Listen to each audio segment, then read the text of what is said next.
Everybody loved the Montagnards, me included. People tend to forget how timid they were when we first arrived in country. Truly a gentle people.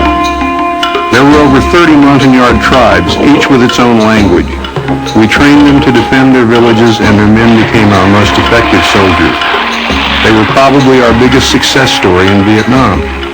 Vietnamese, both North and South, were strongly prejudiced against them, and it may be that what we taught them has caused the survival of their culture. We were really lucky that Protestant missionaries had trained some of them to speak English, because there wasn't time to learn those 30 languages.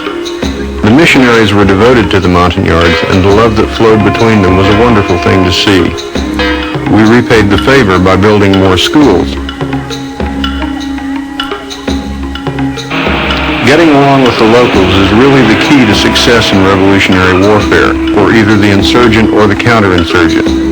If you get along with the locals, then you have information, and without that, you're trying to fight a war blind with one hand tied behind your back.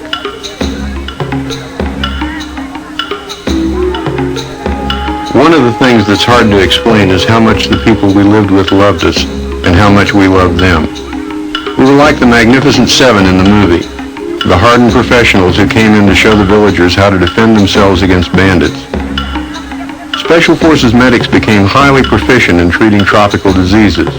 We dealt with yaws, leprosy, tuberculosis, diseases American doctors seldom if ever see. At my camp, Bun Binh, our medics treated 8,649 cases, trained 12 village health workers, and 20 strike force medics. In one village, we showed them what soap was and how to use it. We also collaborated with USAID and Christian missionaries to build a leper colony.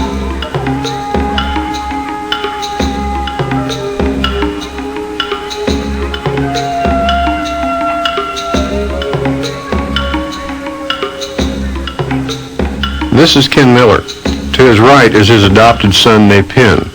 On the left is my friend Philippe Drouin, the best jungle fighter I ever knew. Special Forces grew out of guerrilla training teams of the Office of Strategic Services of World War II, which later became the CIA. In 1960, President Kennedy decided that the United States needed a force to fight guerrillas and was informed that there was one already in being. He became the patron of Special Forces. In time, this organization grew to 7 active duty groups of about 1,000 men each. Special Forces first went into Vietnam in 1957 in a small way. In the early 60s, we started training Vietnamese Special Forces, and in 1962, the main outlines of our program started to emerge.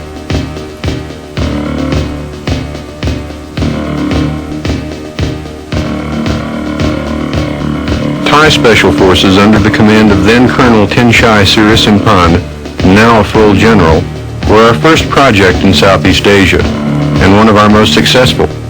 General Tin Shai, as a captain, founded Thai Special Forces after completing airborne, ranger, and Special Forces training in the United States.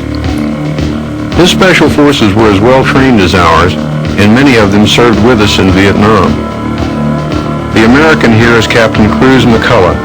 He was later my commanding officer in Vietnam. In this exercise, Cruz is teaching the encirclement of a hostile village and the capture of communist terrorists. The Thais were able to profit from our help and defeat the insurgency that threatened their kingdom.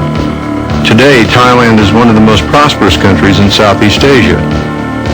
The encirclement technique needs well-trained troops, and the Thais used it to great effect.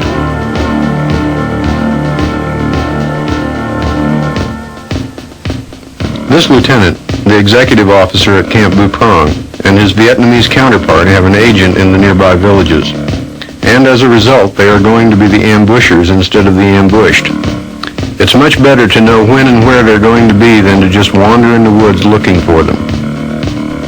Intelligence that costs millions to get electronically can be bought in the village for about $10.